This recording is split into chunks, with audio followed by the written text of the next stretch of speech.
Hey, hey, hey, how's it going? My gosh, can you believe it? It's like this is our last scheduled Facebook Live before Christmas. Yeah, I don't even know what time's gone. When did Christmas get here? I don't even understand.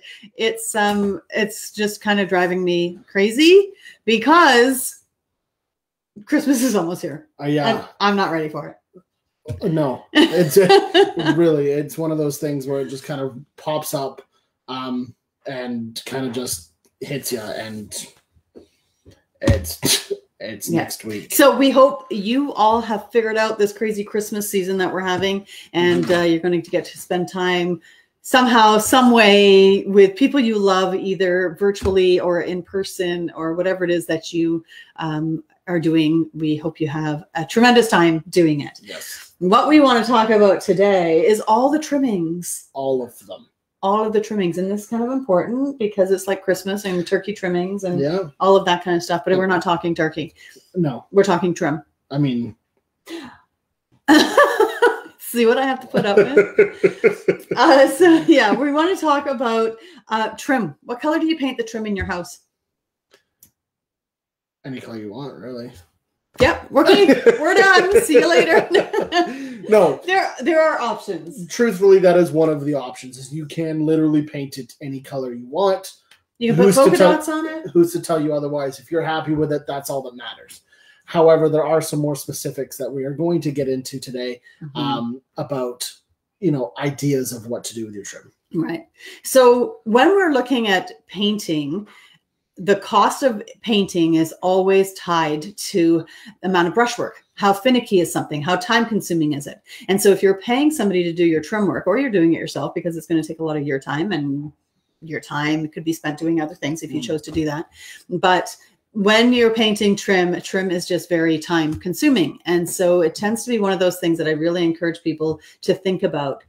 Are you going to like the trim color for your next paint job and the next paint job and the next paint job? Because you might change your walls 3 or 4 times, but only touch up your trim on occasion once you have it the color that you like. So white is always, for trim and doors, is always the just most popular. It's universal. It goes with everything. It doesn't take away from the rest of the room. Sometimes people try and get creative and paint the trim a different color than the walls. And what you run into is, if they're white, then it would be like a dark color. Just needs to pay attention. Oh my goodness. Turkey. See what I mean? Turkey. It doesn't take away from the room, and sometimes it enhances the room in a good way. So yeah, so if you're thinking about white, let's deal with white right now. There are like a gazillion different types of white. And so most paint stores that you go to will just have their most popular white. That's usually what we recommend going with. We have our own white that we use. People tend to be really happy with it. A lot of times, if you're just getting a half shade different, or people, once it's all up there, you don't really notice the difference. Don't agonize about it too much. Go with a white that's tried, tested, and true, because if you start playing around with it, it may always influence how you paint your walls. So for example, if you have pink on your walls, and so you go with a slightly pink undertone for your trim, like a variation of the pink that's on your wall, the next time you want to paint your walls and you want to get rid of the pink, say you go green on your walls. Well, green and pink are opposite on the color wheel. So your trim will look really pink next to a green wall. So now you're forced to paint it if you don't want it looking like pink. So I always think we need to make decisions today that makes tomorrow easier. And definitely white trim. I say that to them all the time. Definitely white trim makes your tomorrow. Tattooed on me soon. So definitely having white trim is just the easiest, most universal option. Yeah. Agreed. Now, that having been said, my last house had black trim and it looked really good. I had a reno done. I had these really cool funky doors, and my trim is black and it looks great. However, if I want to switch them back to white, it's going to take like at least 3 coats. Maybe 4 coats. So think about that. If you're doing it yourself or if you're paying somebody to do it, it is definitely something to consider. Yeah, absolutely. And the biggest issue is the amount of coats. So we've painted in places where they've had chocolate brown trim. Now, it worked with the color of the walls. However, as soon as we changed those colors of the walls, that trim looked horrendous.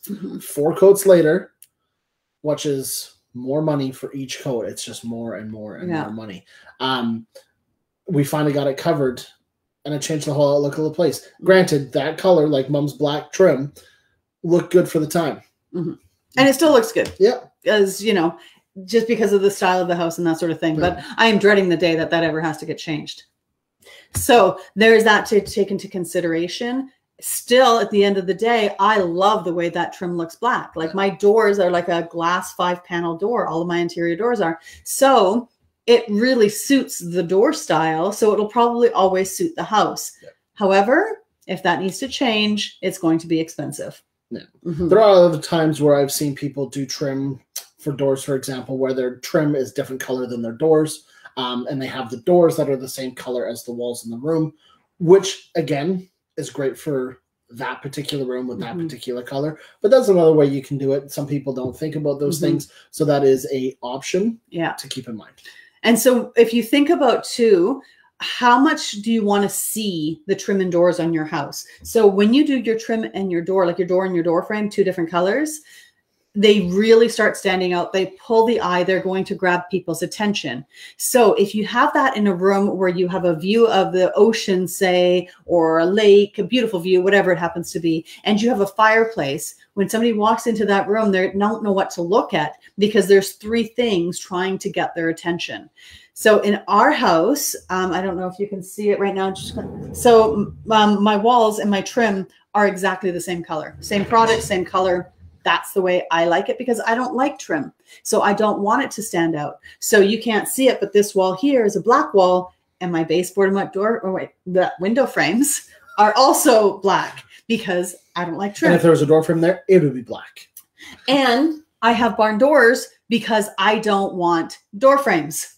So I really don't like trim. I'm happy with the no door frames because she doesn't like to paint them either. So then I get stuck having to paint them, and this comes from a woman that doesn't like Hey, Rob! Oh my gosh, yeah, Rob, you're a blast from the past. Damn, how are you doing? I hope you're doing really well, and Merry Christmas, and thanks for your compliment. So that's what we kind of want to think about. Do you want to see your trim? How much do you want to see your trim? Is it going to add to your experience when you walk in the door? Is it going to make you feel really good when you see your trim standing out or not standing out? And for me, not standing out is good because all those voices in my head want to talk about every change that happens in front of my eyes. And so I don't want to have conversations with those voices in my head too often. No, it's bad enough having to talk to him. This one, I tell you. So there we have it. I don't know if there's anything else. If you Sheen, maybe. I was going to mention Sheen. Go ahead then. Typically, Sheen on trim is a semi-gloss. And I've seen it range. We have matte on our trim currently, which is 1 step up from a flat. But I have seen everything to a high, shiny, ridiculously shiny gloss on doors and frames. The sheen is really up to you. The higher the sheen level, the easier it is to clean.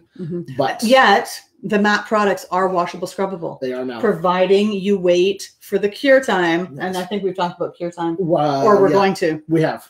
Okay, yeah, because cure time is critical. Very critical. So when you're looking at trim and that sort of thing, how often are you touching it? Where do you see it? Do you need the light bouncing back in your room more? If you do, then maybe a little bit shinier is a little bit better. Do you want to see it? No, I don't. So mine's matte.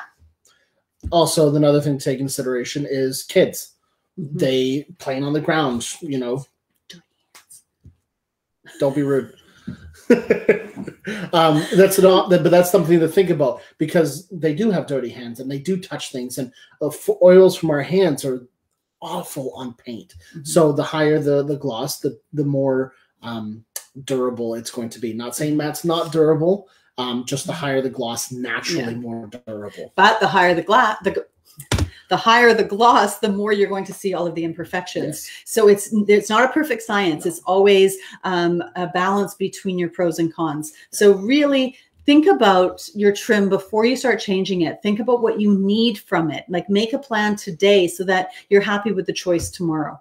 And if you have questions, you can totally reach out. And remember, it's your choice. Don't let what my preference or Mom's preference or Susie's down the street's preference is. Yeah, don't listen to Susie. Do what makes you happy. At the end of the day, all of our things that we suggest to you guys, at the